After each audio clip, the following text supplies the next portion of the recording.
এই মুক্তিযোদ্ধাদেরকে স্মরণ করতে গিয়েই একটি টক শোতে যে কথাগুলো বলেছেন, ইনফ্যাক্ট এটা আদালতকে মেলাইন করার জন্য বলেন নাই এবং আদালতকে উদ্দেশ্য করেও বলেন নাই। কাজেই আদালত যদি সঠিকভাবে দায়িত্ব পালন না করে তাহলে দেশে একটা বিশৃঙ্খলার সৃষ্টি হয়।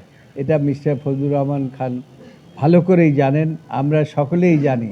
সেই জন্য আজকে দিনে আপনারা কন্টেম্প করেছেন, আপনাদের কন্টেম্পের প্রতি সম্মান প্রদর্শন করে মিস্টার ফজলুর রহমানকে নিয়ে আমরা হাজির হয়েছি এবং ইতিমধ্যেই রুহুল কুদ্দুস কাজল একটি আবেদন প্লেস করেছে আপনাদের সামনে।